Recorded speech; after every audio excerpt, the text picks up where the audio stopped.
Hi, welcome back to one more episode of FreeBSD Channel. So if you are new to this channel, I have covered a few video episodes on FreeBSD networking subsystem. As you can see here, I have covered a couple of them, and some I did long back, and recently I have posted one more episode that is about IPv4 stack.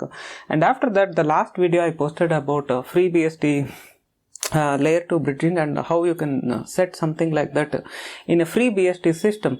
So in that episode I have mentioned that sometime down the lane I will cover a video episode on FreeBSD bridging stack in the kernel, and as a part of networking subsystem I thought let me do this video so that it covers this layer 2 bridging of FreeBSD kernel. So before we move on, there is this diagram which I mentioned in all other video episodes. So I have put this diagram so that in case if you have worked in Linux kernel networking subsystem, this gives a sort of an idea about the various data structures and corresponding files, how in a Linux kernel it is put together versus in FreeBSD how it is put together. Okay, so I may extend the same and I may add this bridging as well down the lane. So I may give that link once the updated picture is complete. I may give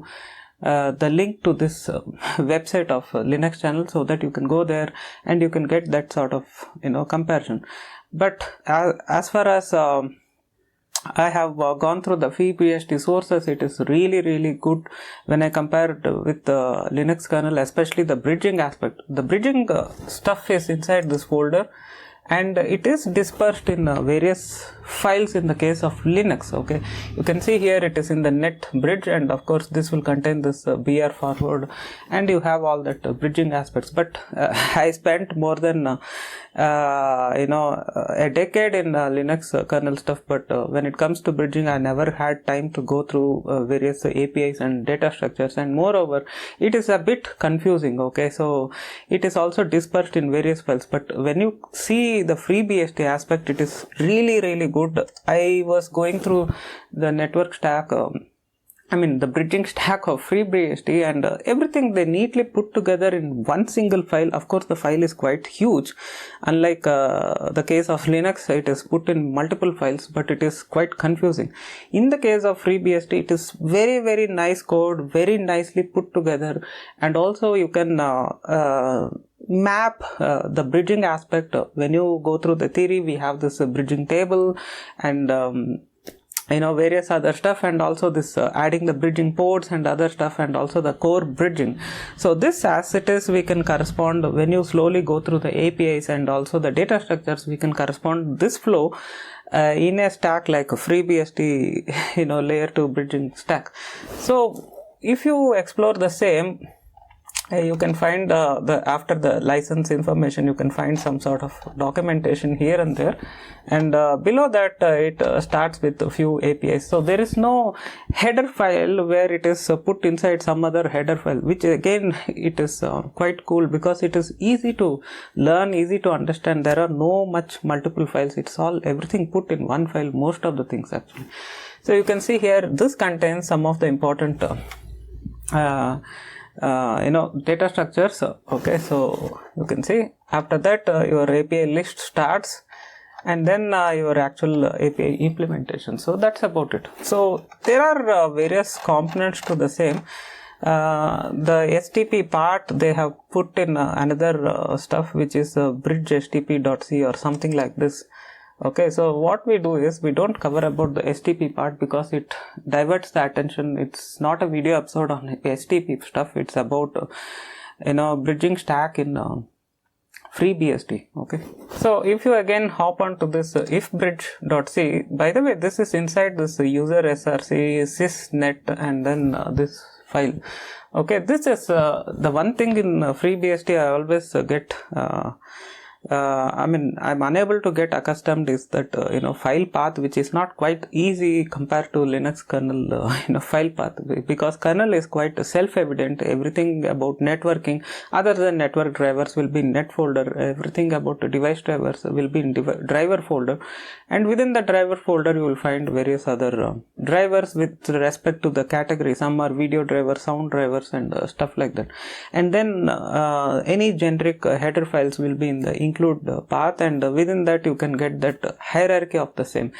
So in the case of FreeBSD, it is sort of dispersed, so I'm getting accustomed. But having said that, it is really good source. Okay, it's neatly well put together. So if you see, it has certain parts. It has main APIs which deals about bringing up the bridge and also uninitializing the bridge. So if you do if config, like I mentioned in the previous episode, or else we can open this FreeBSD guide, manual or handbook, official FreeBSD handbook, FreeBSD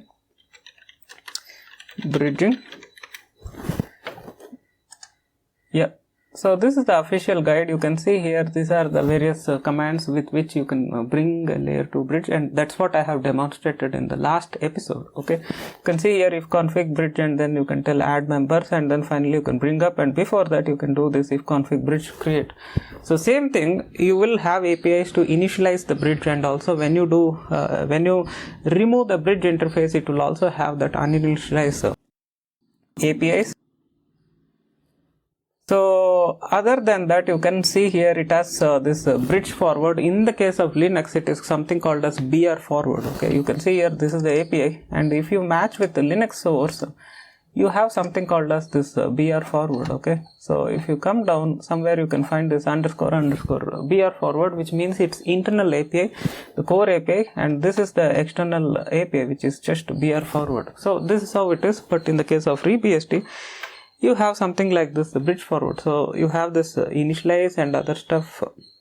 Other than that, you have the main forward, and other than that, you need some APIs to manage this bridging members. In FreeBSD, they are calling as members. You can see here add member and other stuff. So the interfaces, they are calling as members to the bridge. So you have those APIs, and apart from that, you need also APIs to manage this bridging table. In the FreeBSD, they call as routing table. Don't be confused, it is not anything to do with layer 3 routing. It is it's just the bridging table they call as routing table in the source code. Okay, if you go through the source code somewhere, you can find the references as a routing table, which I am going to discuss the same.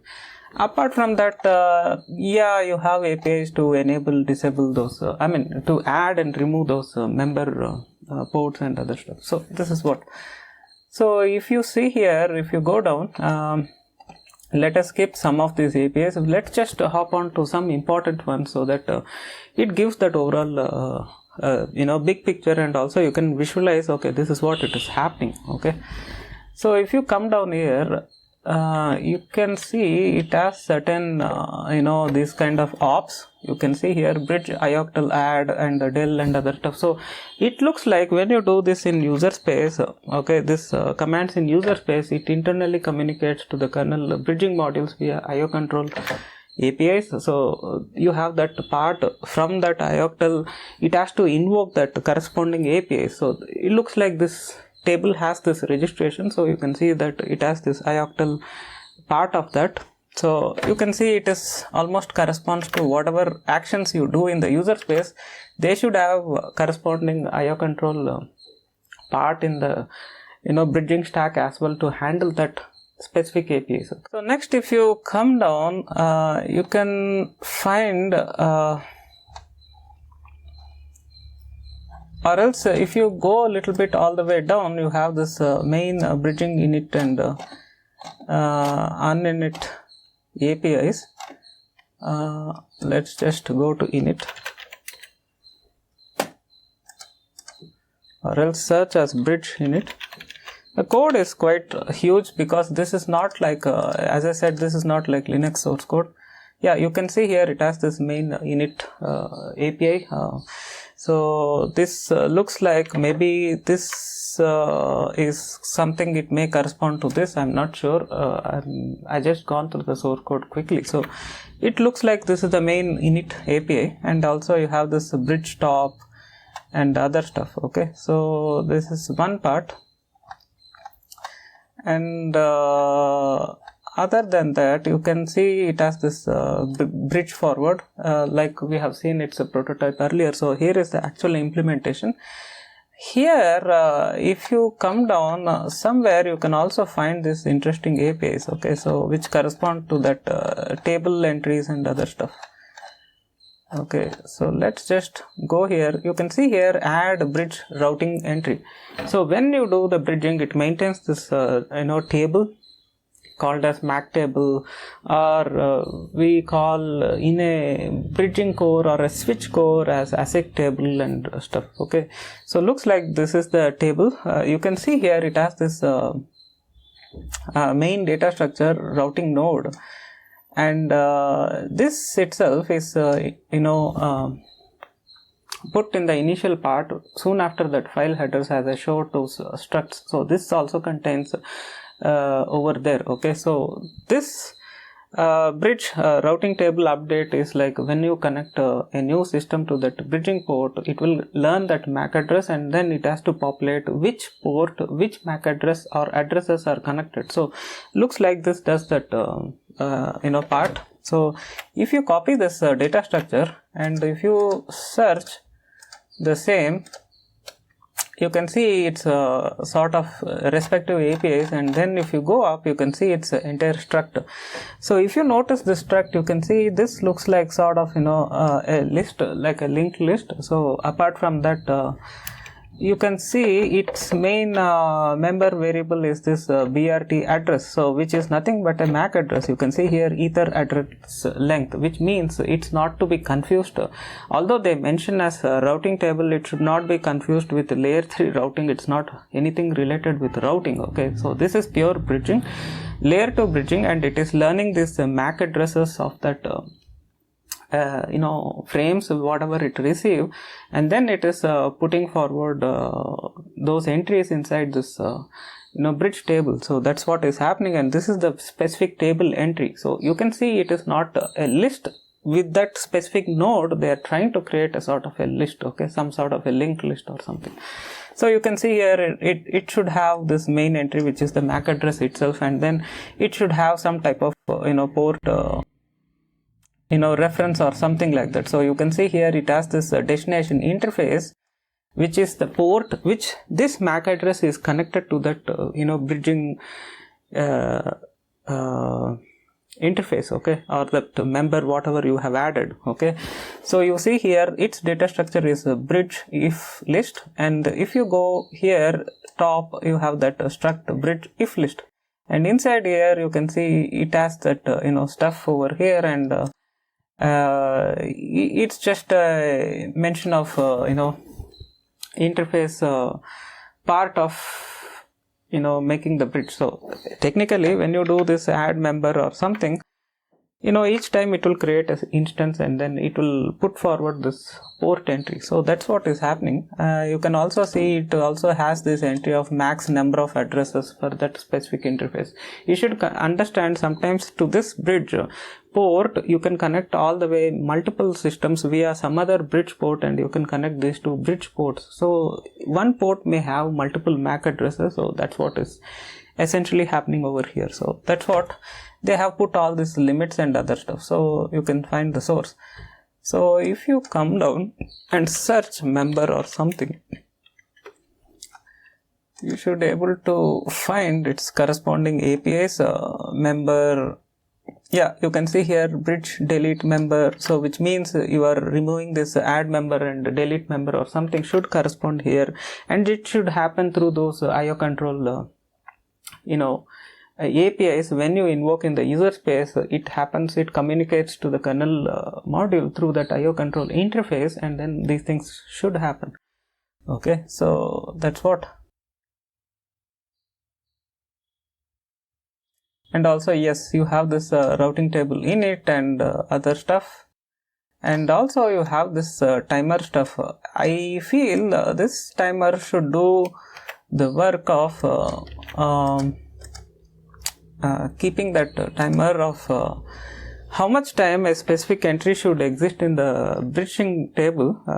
I don't prefer to call as routing table, although I better call as bridging table. Okay, so the timer, I believe it controls the amount of time it should persist in that entry, because sometimes you may have a system connected to a port, and after some time you may remove that device or a PC.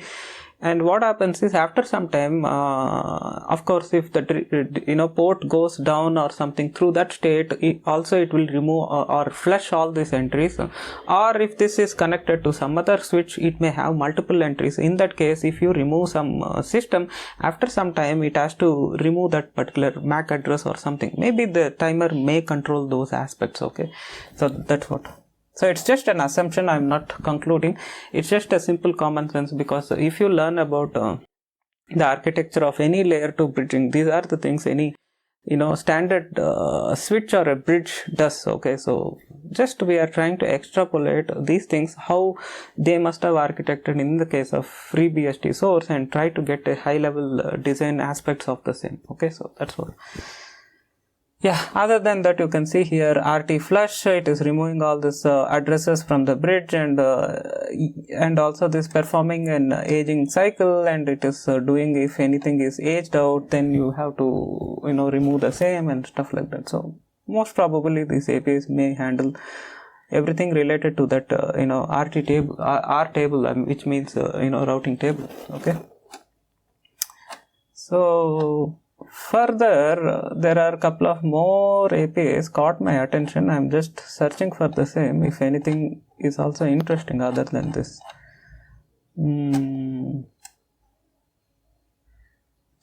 I'm not sure about this bridge fragment, because in general, is it something related to mbuff chain fragmentation, like you have this escape buff, fragmented escape buffs? I'm really not sure about this bridge fragment. I need to explore the same. And moreover, don't get confused, I don't think so this is something related to IP header fragmentation or something like that. Yes, I think it is doing some sort of fragmentation. I'm not sure what is the situation it may do this fragmentation. Is it something checking the MTUs and doing that?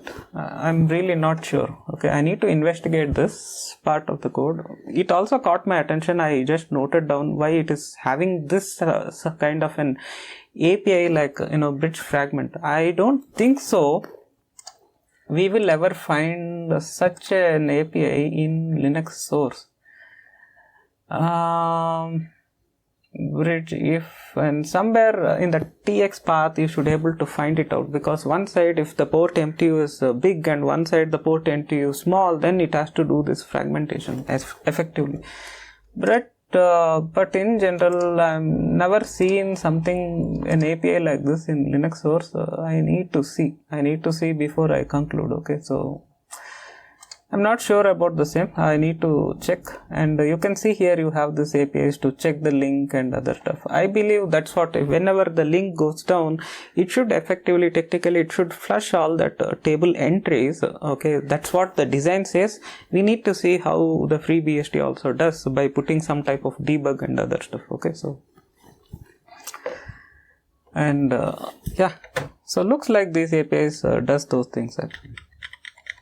And if you go up, let me search if anything else is interesting. So if you are new to layer 2 bridging, you should understand bridges always will not isolate any broadcast domains. So if you have a bridge and a network connected to the bridge, all the broadcasts coming from any port will be forwarded to all the ports except the port it has received. Okay, so that's where a difference between a bridge and hub starts. Okay, hub will not even do that. It's just like a dumb device. Okay, so in the case of hub, any broadcast it receives, it will send to all the ports, even the port it has received. Hub works more like some kind of spike buster. So or some type of a power strip. Okay, so if you short circuit in one of the terminals in a power strip, it is going to break down the entire stuff. So somewhat works like that. Okay, if there is any collision in any port, it is going to affect the network performance. It is going to it will collide the packets, of course. So of course it will have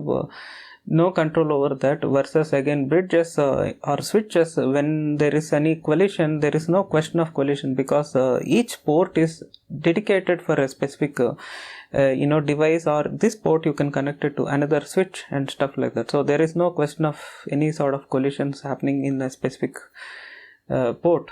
But in the case of any broadcasts, I mean to say layer 2 broadcast, don't get confused. There is something called as layer 2 broadcast. There is something called as layer 3 broadcast. This is something I have covered in Linux channel, because this is a generic networking stuff. So sometimes down the line, I may even cover some generic topics in FreeBSD channel as well. Okay, so this is something anyway I have covered over there.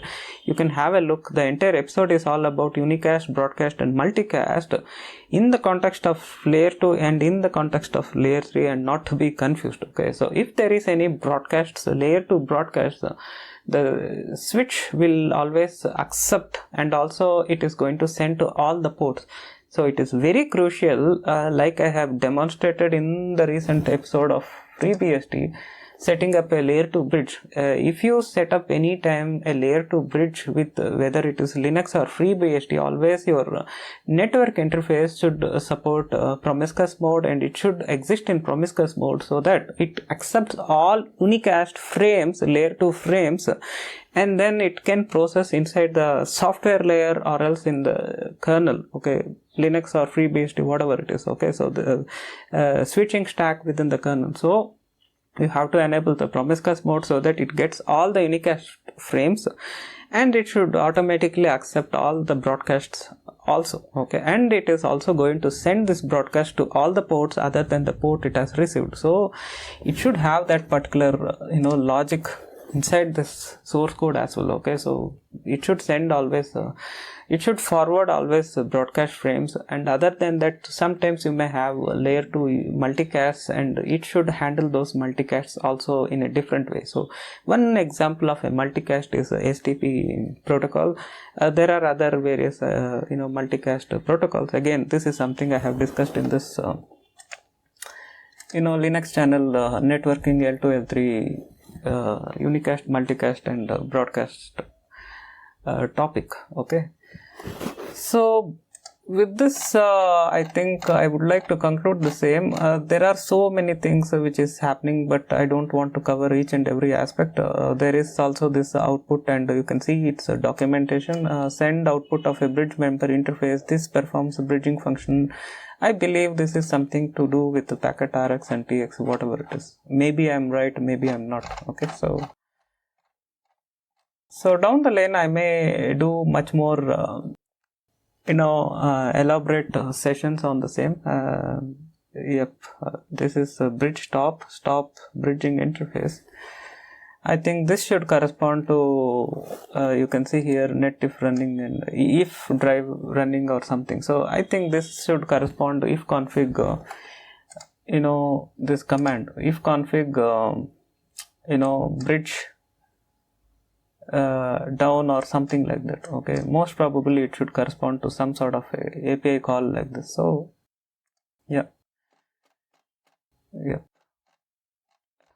so down the line I may take any video episodes in case if any API, specific API interests me, or other aspects of network stack within the FreeBSD networking subsystem. So hope you guys loved watching this episode. If you like this video, please hit the like button and as well subscribe to the FreeBSD channel as well the Linux channel.